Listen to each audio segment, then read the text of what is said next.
खड्गचक्रे गदेषु चापं परिधानशूलभुषण्डीशिरा शङ्खं सदाति करे स्त्रीनयनं सर्वाङ्गभूषणाना नीलां समग्रतिमाद्य पादशकं सेवे महाकालिका यमास्तु अत स्वतिहरो कमलजो हन्तुं मधुकैटम्बम्।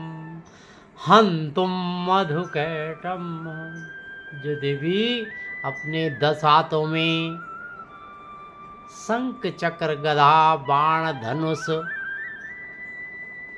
इत्यादि को धारण किए हुए है, जिनके त्रिनेत्र हैं, 3 नेत्र हैं, करे स्त्रीनयना नाम, और नील समणी मणि के समान जिनकी आभा है, मतलब दिव्य आभा है, और भगवान श्री हरि विष्णु के सो जाने पर जिन्होंने मधुकैटम्ब नामक के राक्षस का वध किया और इस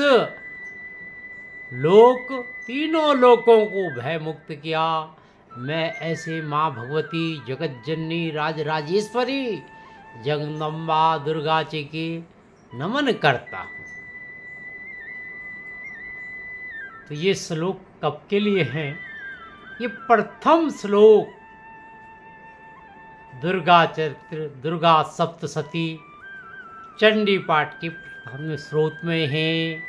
ये इसका ध्यान मैं इसलिए आपको अवगत करा रहा हूँ कि अब 2025 जो अंग्रेजी सन और विक्रम संवत 2082 के शरदीय नवरात्रे जो कि 22 सितंबर 2025 दिन सोमवार से प्रारंभ होकर 1 अक्टूबर 2025 दिन बुधवार तक महानवमी के रूप में संपन्न होंगे।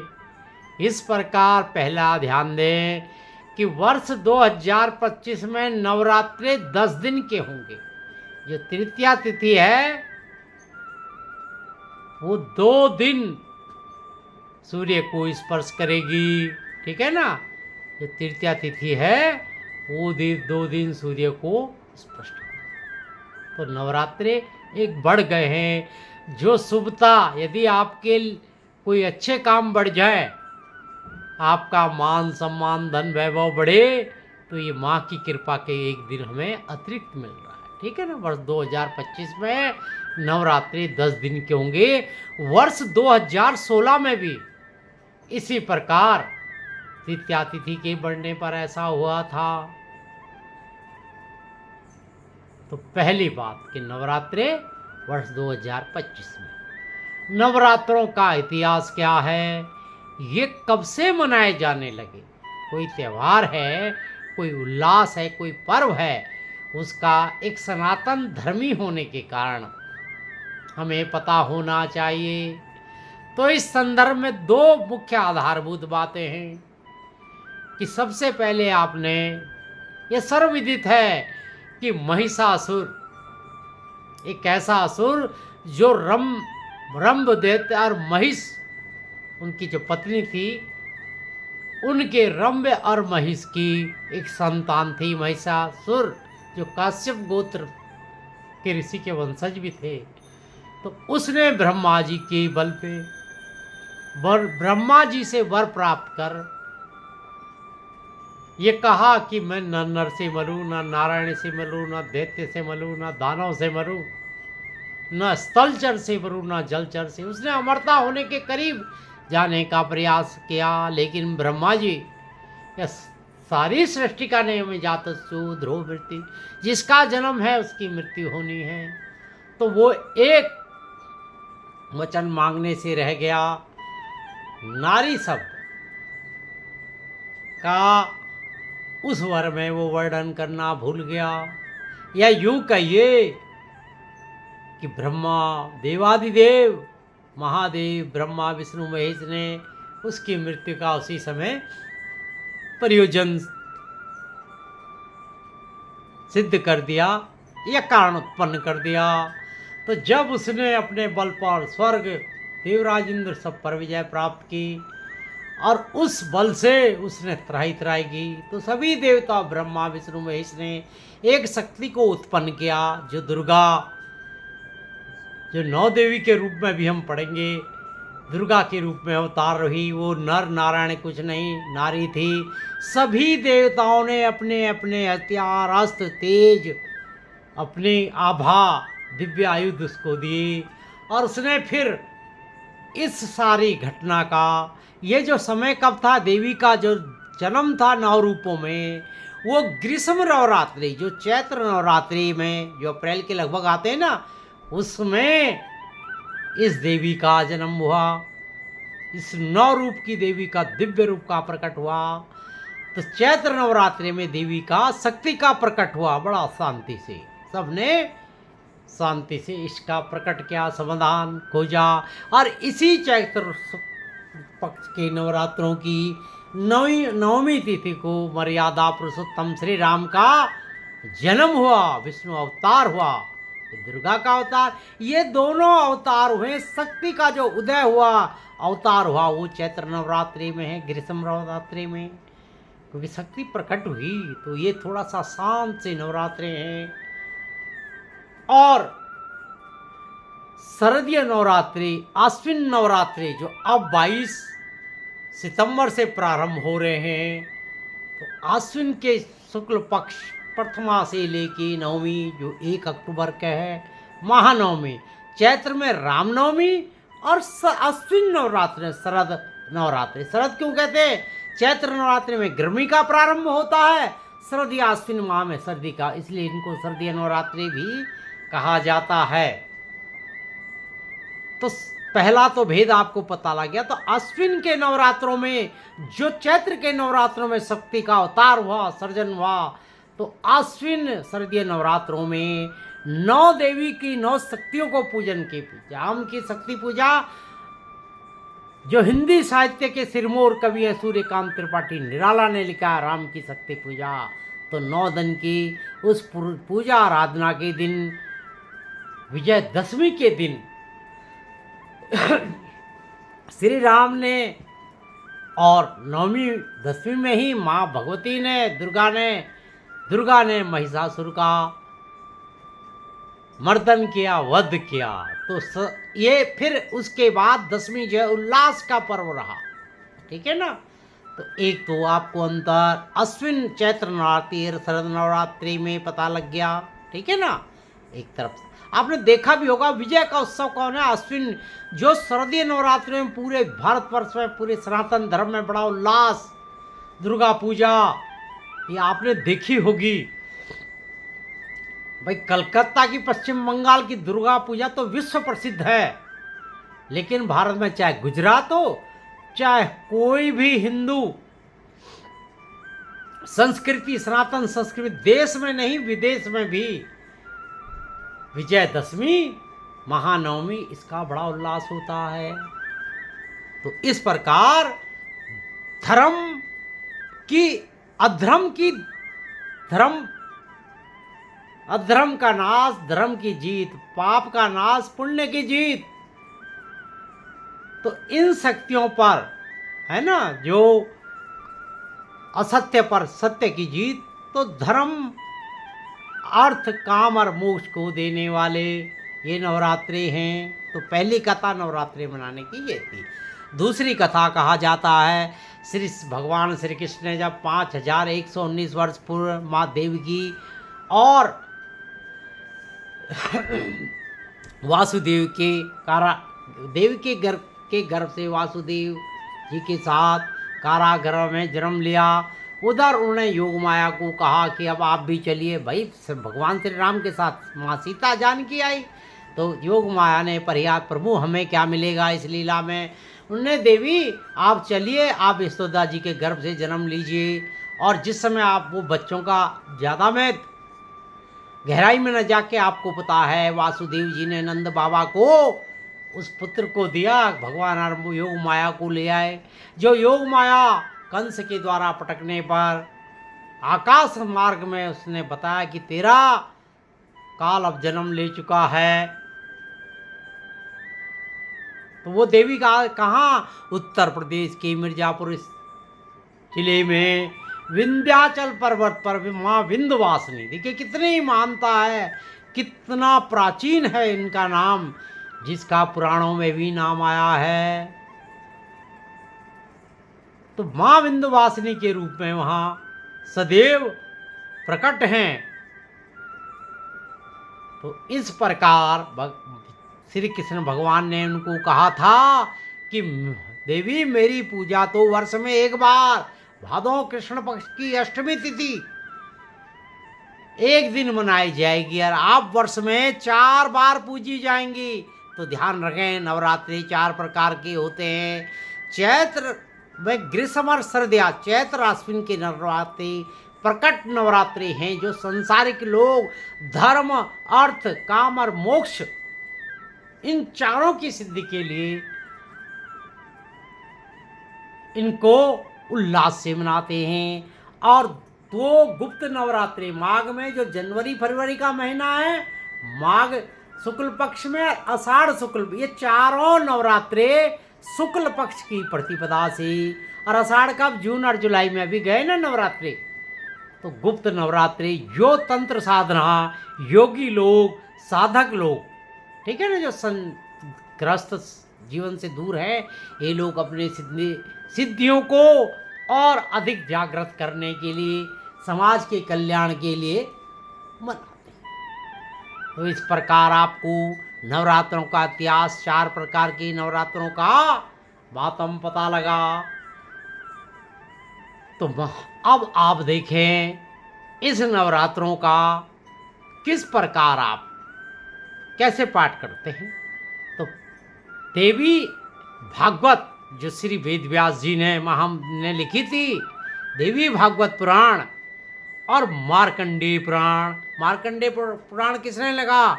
मार्कंडेय ऋषि में, जो महामुनि मरकुंडू और दमयंती के पुत्र थे, अल्पयायु थे, शिव की कृपा से हुए थे। बहुत घोर तपस्या में शिव जी ने कहा था कि पुत्र योग बहुत कम दिन के लिए है। तो अपने माता पिता को चिंतित देखकर महामुनि मृकुंडु और दमयंती, अरे भाई, जिसका पुत्र जो है बहुत कम वर्ष जिए तो क्या वो चिंतित नहीं होंगे? ये तो भगवान ने बहुत अच्छा किया कि किसी को किसी की मृत्यु नहीं बताई, अन्यथा व्यक्ति चिंता में ही मर जाता। तो इसलिए मार्कंडेय ऋषि ने बालावस्था में ही भगवान शिव की घोर आराधना की। महामृत्युंजय के जाप बताते हैं, ओम ओम जुम स्वा, ओम भूभुव स्वा, ओम त्र्यंबकम पुष्टिवर्धनम, उर्वारुगमे वंदनाम मृत्यु मोक्षे महागात, ओम स्वा भूम भू, ओम स्वा जुम, ओम स्वा। ये संपूर्ण मृत संजीवनी मंत्र का करोड़ों बार का आह्वान किया। और इस प्रकार उन्होंने शिव जी को प्रसन्न करने के बाद अमरता का वरदान किया। और ये अष्ट चिरंजीवी में, जैसे सप्त चिरंजीवी क्या है? अश्वत्थामा बलि व्यासो हनुमानस्य विभीषणम कृपम परशुरामश्च जीविते चिरंजीवनम सप्त जीवितम सरसतम सरसादि सप्तिम च मार्कंडेय यदाष्टकम। क्या लिखा है? सप्ते तय नाम समेत नित्यम मार्कंडेय। इन 7 कार मार्कंडेय ऋषि अष्टे हुए, जो प्रत्येक प्रातः काल इनका स्मरण करता है, जीवितम वर्षतम योपि सर्व बाधा वर्जिते। मतलब 100 वर्ष का कौन सा जीवन जो रोग व्याधि और व्याधा से मुक्त हो। अरे भाई, रोगी होना भी तो एक तरह का नर्क है। कुग्रामे च बसने कुसंगे च संगता कलह मुखी च भार्या कुकर्मी च। तो 4 तो ये पाप आपने नरक देख लिया। साक्षात नरक 7वां कौन सा है? कि आप कर्जे में डूबे, अष्टा कारावास में, और अष्टम है कि आप रोगी हो, जीर्ण रोगी हो जाए, ये भी एक नरक है। उनसे पूछिए ना, जब बेचारे वर्षों से औषधालय मतलब अस्पताल के चक्कर मार रहे हैं। तो इस प्रकार मार्कंडेय ऋषि ने फिर जन कल्याण के लिए, देखो देवता क्या है, जो देना जाने, ऋषि जो दूसरों की भलाई करना चाहते, ठीक है ना। तो इन्होंने मार्कंडेय पुराण लिखा, 12 खंड, 9000 श्लोक। कोई बहुत बड़ा पुराण तो नहीं था भागवत पुराण वगैरह की जगह, लेकिन एक प्रमुख पुराण है जिसमें 137 अध्याय हैं और 13 अध्याय में 700 श्लोकों में माँ भगवती का, दुर्गा का वर्णन किया गया। दुर्गा सप्तशती क्यों कहते हैं? दुर्गा के जो 7, सप्त मैंने 7 और सत मैंने शतक, शतक कितने का होता? स्वर्ण का। तो 700 श्लोक में मार्कंडेय ऋषि ने मार्कंडेय पुराण में माँ दुर्गा की, भगवती की, राजराजेश्वरी की महत्ता का ज्ञान किया, जो सिद्धि देने वाली, धन धान्य संपत्ति। और इसके बाद राजा सुरत, मेघा ऋषि ने राजा सुरत और समाधि वैश्य को इस दिव्य दुर्गा सप्तशती के पाठ को विधि पूर्वक सुनाकर उनका इस लोक और परलोक दोनों को सुधारा। आप पढ़ेंगे ना 13 अध्याय 700 श्लोक पे, तो राजा सुरत को अखंड राज्य मिला और समाधि वैश्य को मोक्ष मिला। उन्होंने उनकी चिर भक्ति मांगी। तो इस प्रकार आप किसने किसको? सबसे पहले ब्रह्मा जी ने वेदव्यास जी को, वेदव्यास जी ने मार्कंडेय को, मार्कंडेय ने कौष्टकी ऋषि को। कौष्टकी ऋषि एक अच्छे श्रोता थे। किस कौष्टकी को क्यों सुना है आप कहेंगे? भाई या तो जरूरतमंद या उत्सुक, जागरूक या कल्याण। भाई मेघा ऋषि ने राजा श्रुत समाधि वैश्य को, वो अपना कल्याण चाहते थे। जो बहुत प्यासा होगा तो उसको आप जल पूछेंगे तो बड़ी अधीरता से वो उसको मांग लेगा, ठीक है ना। जिसको इच्छा नहीं हो एक अलग बात। तो जिज्ञासु भी होना चाहिए श्रोता, एक एकाग्रचित्त होना चाहिए।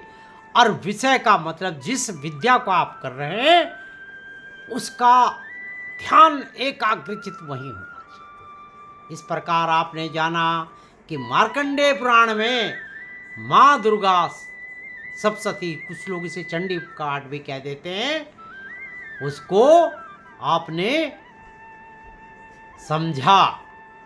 और इसके बाद आपने, मैं बार बार बता रहा हूं, 22 सितंबर सोमवार 2025 से 1 अक्टूबर बुधवार 2025 तक महानवमी, 9 नवरात्रे 10 दिन चलेंगे और 2 अक्टूबर को दशहरा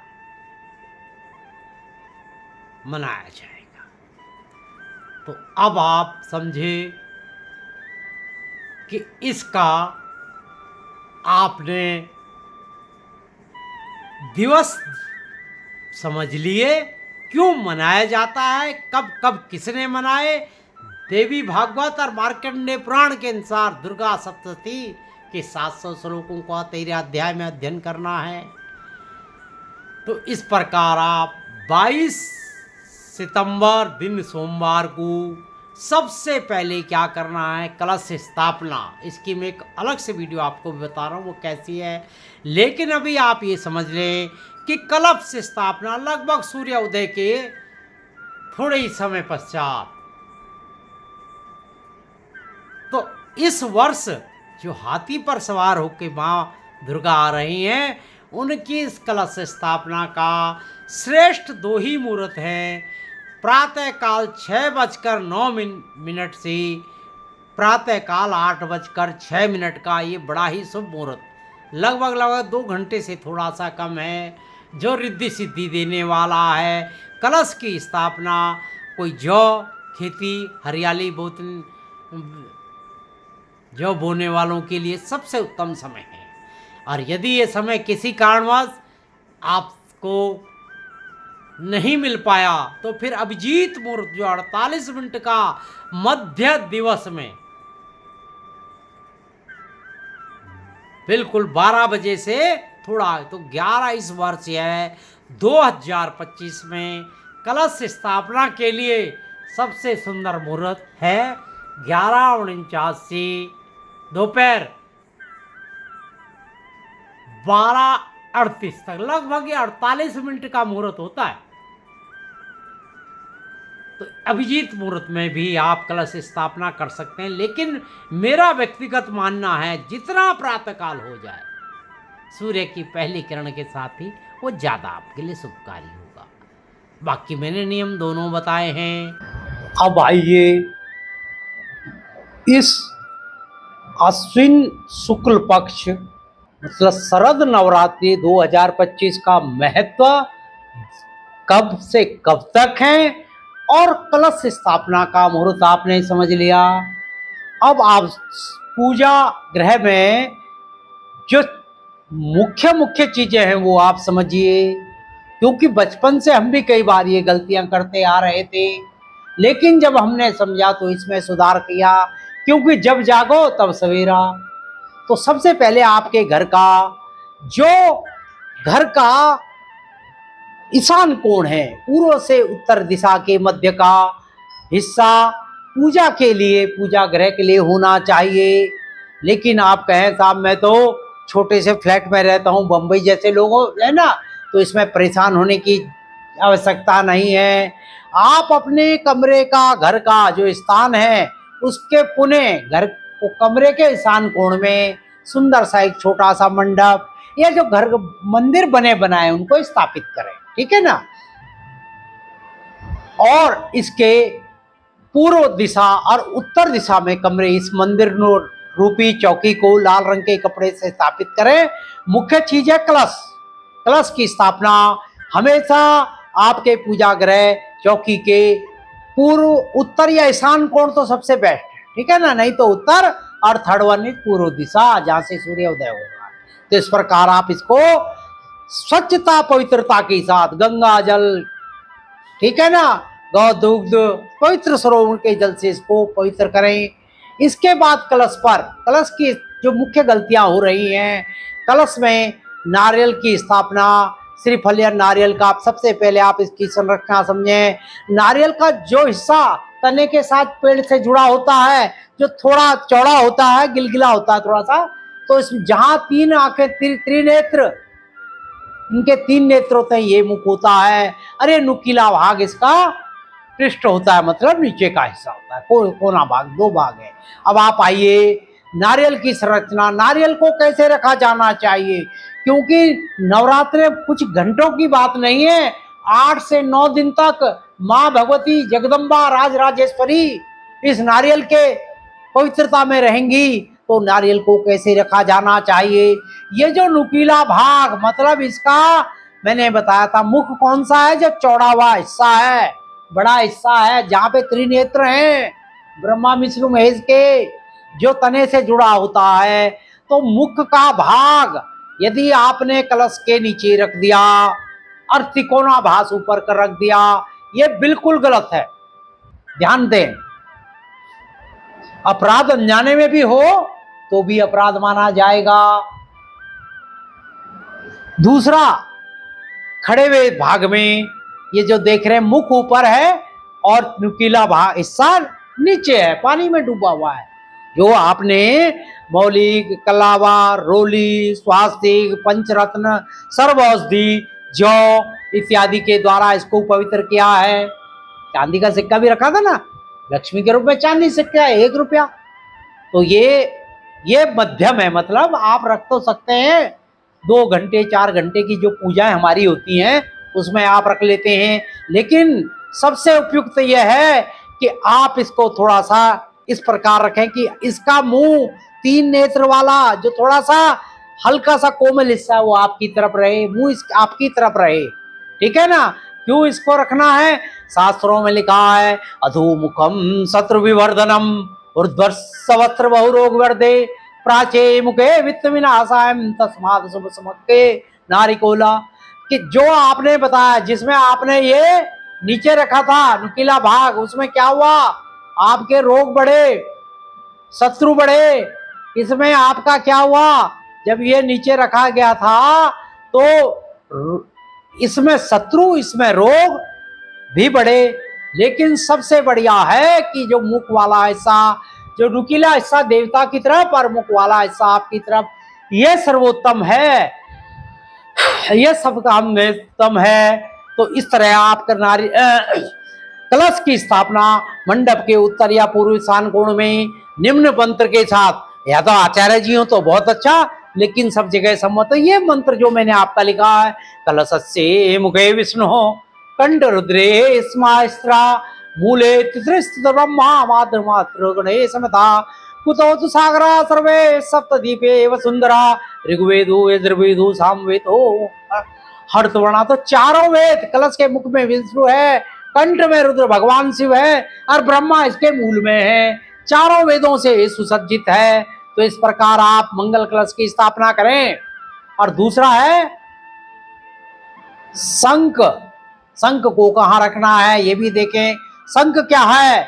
शंख माता लक्ष्मी का भाई है, समुद्र मंथन से उत्पन्न हुआ, भगवान विष्णु को प्रिय है। सदैव शंख को आप भगवान विष्णु, लक्ष्मी, माँ दुर्गा या बाल गोपाल की मूर्ति के दाहिने ओर रखनी चाहिए। और हमेशा आप देखें शंख चक्रे गदे सुचापम, दाहिने हाथ में देवताओं के रहता है, ठीक है ना। और शिवरात्रि, होली, दिवाली और नवरात्रि में इसका भी एक प्राण इसको स्थापित किया जाता है। कभी जमीन पे शंख ना रखें, देखिए कितना सुंदर रखा है, नहीं तो फूलों की सेज पर रखें, ये भगवान विष्णु है, ठीक है। और दूसरा सबसे बड़ी बात, इसका खुला हुआ हिस्सा ऊपर की तरफ होना चाहिए, बंद हिस्सा नीचे होना चाहिए, ताकि ये पॉजिटिव एनर्जी को देता रहे, ठीक है। और यूं पूजा स्तर के पैरेलल ना हो के इसका मुख आपकी तरफ हो, ठीक है ना। जो बजाए, जब भी बजाए उसके अगले बाद ही गंगा जल, गौ जल, गंगा जल और स्वच्छ जल, गुलाब जल कैसे इसको हर बार धोए और फिर इस शासन पर रखें, कभी खाली ना रखें। फूल, पत्र, पुष्प और जल जो भी है इसको स्थापित करें। और इसको आपने देख लिया, इसके लिए भी एक छोटा सा मंत्र जब स्थापित करें नवरात्रे, स्वयं पुरा सागरोत्पन्ना विष्णु विग्रते करे नमितः सर्वदेव स पंचजन्मा नमस्ते। तुम सागर की लहरों से उत्पन्न हुए, मतलब आप समुद्र मंथन से हुए, विष्णु भगवान ने सब तुम्हें धारण किया है और सभी देवता आपको पूजा कर रहे हैं। भगवान विष्णु ने भी कृष्ण अवतार में पंचजन्म ऋषिकेशा, महाभारत के युद्ध में जब भी इसको बजाया तभी कहा पांडवों की विजय हुई। तो आप जब भी इसे बजाएं तो आप अपने शुभ का कल्याण करें। अब आइए तीसरी प्रमुख चीज, घंटी। घंटे जिसको गरुड़ घंटी, घंटी कौन सी लेनी जिसमें गरुड़ की कीर्ति हो। इसका श्लोक है, आगमर्थम तु देवना नाम गमनार्थम तु रक्षसाम घंटारवम करो मध्यम देवता वाहन लक्ष्मण। जिसके आगमन से देवताएं, राक्षस या नकारात्मक शक्ति आ जाए, देवता मतलब पॉजिटिव एनर्जी है, नेगेटिव एनर्जी है। घंटा जब भी बजता है तो देवताओं का आह्वान करता है, जब भी देवताओं को बुलाएं, विदाई दे, घंटे का गुरुड़ घंटी को से बजाएं, ठीक है ना। बहुत ज्यादा तेज, बहुत ज्यादा मंद स्वरों में नहीं, एक पवित्र ढंग से जिससे आपके कर्ण प्रिय हो। घंटी की आवाज वैसे ही बड़ी कर्ण प्रिय होती है, ठीक है ना। तो एक गरुड़ का आह्वान करते हुए इसको आप बजाएं। अब दुर्गा सप्तशती पढ़ने के नियम, ये मैं केवल सूक्ष्मता से आपको बता रहा हूं ताकि आप गलती ना करें। दुर्गा सप्तशती पढ़ने के भी नियम है। पुस्तक को हमेशा लाल वस्त्र में, पवित्र वस्त्र में, किसी आसन पर, लकड़ी के जो स्टैंड आते हैं उस पर रखें। और दुर्गा सप्तशती के पाठ और बाद में ओम हिम कलिच मुंडाय विचे, जिसमें महाकाली महालक्ष्मी का शुरू और पाठ में कुछ लोग मालाएं भी करते हैं जैसा आपको, और पाठ के स्टार्टिंग में कवच, अर्गला, कीलक, स्रोत, इन 3 रहस्यों का भी पाठ करना चाहिए। उसके बाद प्रतिदिन पाठ जाप कितने भी करें निश्चित अवधि के मैं बताऊंगा, उसमें आपको क्षमा प्रार्थना जरूर करनी है, ठीक है। दुर्गा सप्तशती पढ़ने के कुछ नियम है। दुर्गा सप्तशती मैंने बताया ना, सप्त मैंने 7, सती मैंने 100, जो 700 श्लोकों की है। यह 3 चरित्रों में बटी है। प्रथम चरित्र जो पहला अध्याय है, नियम तो यह है कि आप प्रतिदिन संपूर्ण दुर्गा सप्तशती को पढ़ें, जो वेदों में नियम है। लेकिन देश काल पात्र के अनुसार रोज ऐसा पढ़ना संभव नहीं है, क्योंकि भाई हमें जीवन के और कार्य करने हैं, श्रद्धा भी रखनी है, तो एक चरित्र जरूर पढ़ना चाहिए कहते हैं। जैसे प्रथम चरित्र जिसमें केवल एक अध्याय है, ठीक है ना, इसमें महाकाली का वर्णन है। देखिए द्वितीय चरित्र जो अध्याय 2 से अध्याय 4 तक है, ठीक है ना, जहां ये सभी देवता लोग प्रजापति ब्रह्मा के पास जाते हैं और महिषासुर के अत्याचारों का वर्णन करते हैं, ठीक है। तो इसमें जो है महालक्ष्मी से संबंधित है। और उत्तम चरित्र क्या है, 5 से 13 के मध्य, 5 अध्याय से 13 के मध्य है, जिसमें महिषासुर का वध हुआ और ये मां सरस्वती का इसमें वर्णन है। अंत में राजा सुरंत और वैश्य को मेघा मुनि के महर्षि के कारण मोक्ष, अपना जो भी धर्म अर्थ का मोक्ष प्राप्त हुआ। फिर भी जैसा मैंने कहा, सरलता में रहिए, दुर्गा सप्तशती जितना आपसे संभव हो, लेकिन एक पाठ, जैसे पहले दिन 1 अध्याय, दूसरे दिन 2 3, तीसरे दिन 4, चौथे दिन 5 6 7 8, पांचवें दिन 9 10, छठे दिन 11, सातवें दिन 12 13, फिर जो अष्टमी मनाते हैं अष्टमी का 1, जो नवमी मनाते हैं, दोनों ही बराबर हैं। तो आप अपने आप ही अपनी रुचि जिसमें आपको सरलता लगे, सरलता से हो, मन से हो, उस कार्य को करें, ठीक है। मैंने क्या कहा कि आज धनी होना, बड़ा होना, बड़े पद पर जाना बहुत आसान है, लेकिन सरल होना बहुत कठिन है। बच्चे सरल होते हैं, जो अबोध बालक होते हैं ना, तभी कहते हैं ना बच्चों में भगवान होते हैं। बच्चों में क्यों निवास करता है, किसको तेरा मेरा पराया, ज्यादा प्रपंच की जरूरत नहीं होती। तो आप पूजा को भी सरल बनाइए। माँ भगवती को आपको मैंने बताया बार बार, सबरी को भगवान राम ने दर्शन दिए, बड़े बड़े मठ योगी महंत को छोड़कर, ठीक है ना, सबरी बुहारी रास्ता आए, उनके जूठे बेर खाए, केवल भावना। भगवान श्री कृष्ण ने देखा ना कि दुर्योधन की मेवा त्यागी, साग विदुर घर खाए, विदुर जी का भोजन ग्रहण किया। तो सरलता रखिए पूजा में। बहुत ज्यादा आप नियम करेंगे, बहुत ज्यादा गहराई में जाएंगे तो कुछ भूल चूक हो सकती है, तो सरल बनिए। और इन नवरात्रों में आप ज्यादा से ज्यादा आशीर्वाद लें। अब आइए नव चरित्रों का थोड़ा सा उनको भी समझे। इसके बाद आपने दुर्गा सप्तशती के उस स्वरूप का अध्ययन जो मैंने बताया किस प्रकार करना है, तो इस को आप समझ लीजिए कि इसमें मैं अभी आपको सारांश में बता दूं कि कौन से 9 स्वरूप की आपने उस दुर्गा सप्तशती में अध्ययन करना है, मनन करना है, उसको श्रद्धा के साथ पढ़ना। देखिए श्रद्धा एक बहुत बड़ी चीज है, जिसके बिना कोई भी फल आपको नहीं मिल पाता है ना, ठीक है ना। तो इसमें जैसे लिखा ना, गंगा द्वितीयेषु वसति मत्स्या देवालय पक्षी गणस्य च भावो बसंति न फलम लभ्यते तीर्थोश्च च देवतास। कि देवता तीर्थ में और पुस्तक में दुर्गा सप्तशती भाव के अनुसार फल मिलता है, क्योंकि गंगा में तो असंख्य मछलियां हैं, क्या सबको मोक्ष मिल जाता है? और देवालय में, मंदिर में पक्षी भी हैं, वानर भी हैं, जरा सभी लोग उस पर करते हैं। तो जिसका जैसा भाव होता है उसको वैसा ही फल मिलता है। तो भाव प्रधान है, तो फल पूर्ण श्रद्धा भाव से आप देवी के ये 9 रूप हैं, माँ के 9 स्वरूप का आपने इस प्रकार 9 दिन में 13 अध्याय 700 श्लोक से इस प्रकार पूजन करना है। कौन से कौन स्वरूप हैं? प्रथम शैलपुत्री च, द्वितीयम ब्रह्मचारिणी, तृतीयम चंद्रघटेति, कुष्मांडेति चतुरम, पंचम स्कंदमाता च, षष्ठम कांत्यनी च, सप्तमा कालरात्रि च, महागौरी अष्टम, नवम सिद्धधात्री च, नवदुर्गा प्रकीर्तिता। ओम तो इसके 9 स्वरूप देखिए, 9 स्वरूप का भी आप सुंदर सा एक आप जीवन का दर्शन समझिए।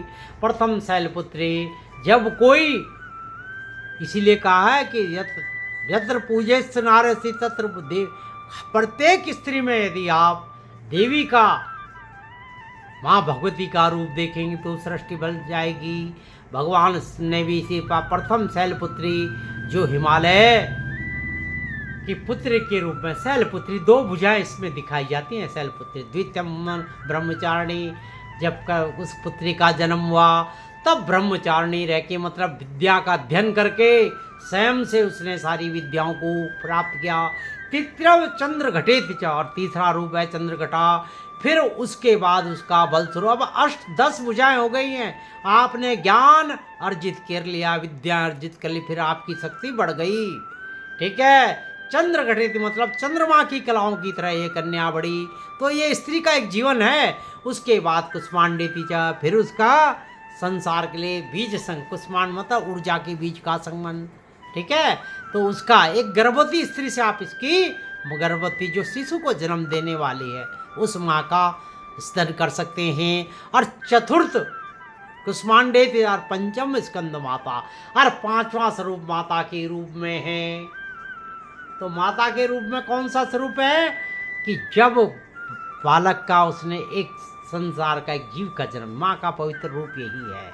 इसमें इन देवी के हाथ में अस्त्र शस्त्र नहीं है, आप देखेंगे। ठीक है ना, इस पंचम रूप में कोई अस्त्र शस्त्र नहीं है। तो माँ जो है अपने शिशु का कांते नित्या, और बच्चे का पालन पोषण करना, कांते नित्या, प्रत्येक कष्ट में, प्रत्येक चीज में जीवन को। तो स्कंद माता में आप देखें, स्कंद का या भगवान कार्तिक की माता के रूप में, कांते ने उसके पालन के लिए 7वां काल, और 7वां रूप है काल रात्रि, जो सर्जन करती है वो काल को भी खा जाती है, विनाश करती, मतलब बालक को हर बलाओं से बचाती है। ठीक है, और महागौरी, इसमें महागौरी का सुंदर स्वरूप आप देख रहे हैं कि माँ भगवती के रूप में जो संसार की समस्त शक्तियाँ, जैसे शिव पार्वती कार्तिकी, एक सुंदर परिवार के रूप में फिर ये अपना जीवन व्यापन करती हैं। महागौरी दिव्य रूप हो जाता है, गौरीपति सजमा सावित्री विजया देवा देव। और 9 है सिद्धधात्री। तो जब परिवार में सारे सुख करने के बाद, संतान पौत्र पात्र करने के बाद सिद्धधात्री क्या होती, जैसे हमारे बड़े घर के बड़े और बूढ़े, जैसे इसमें तो आपको स्त्रियों बड़ी बुढ़िया, जैसे दादी है, नानी है, ये घर की देखभाल, हर सुझाव, हर आशीर्वाद इनका हर समय संतान के लिए फलता है। तो माँ दुर्गा के 9 रूप, शैलपुत्री से मतलब एक पुत्री से लेकर और एक सिद्धधात्री दिव्य शक्ति, एक प्रौढ़ महिला का जो रूप है, यह 9 दुर्गा के रूप में प्रत्येक स्त्री के जीवन में ऐसा ही सुखमय रूप आए। माँ दुर्गा के 9 रूप प्रत्येक स्त्री के जीवन में बचपन से उसकी वृद्धावस्था तक इस प्रकार आते हैं। तो ये 9 रूप आपको प्रत्येक स्त्री के जीवन में कल्याणकारी हों, यह धारणा करते हुए आपको इस रूप की आपको पूजा करनी है। इस प्रकार आपने जाना वर्ष 2025 में आश्विन शरदीय नवरात्रे, आश्विन शुक्ल पक्ष के प्रतिपदा से और 9वीं तक 1 अक्टूबर 10 दिन के होंगे। आपको माँ के कौन से रूप की पूजा करनी है, और दुर्गा सप्तशती का आपने महत्व जान लिया। जब हम किसी चीज़ का महत्व जान लें, जब पता लग जाए कि ये दवा हमारे लिए रामबाण होगी, तो अब हम उसको और श्रद्धा से खाते हैं। ठीक है ना, तो इस प्रकार मुझे उम्मीद है कि ये मेरा जो अपनी बुद्धि से, जो छोटी बुद्धि सोच से जो मैंने आपको बताया, शास्त्रों का जितना मैं सार समझ पाया मैंने आपको बताया। ये नवरात्रे आपके लिए लाभकारी हैं और माँ भगवती का आपको आशीर्वाद मिले। सर्वमंगल मांगल्ये शिवे सर्वार्थ साधके शरणे त्र्यंबके गौरी नारायणी नमस्तुते। सर्वमंगल करने वाली, सर्वमंगल को देने वाली माँ भगवती मैं आपको बारंबार नमन करता हूँ।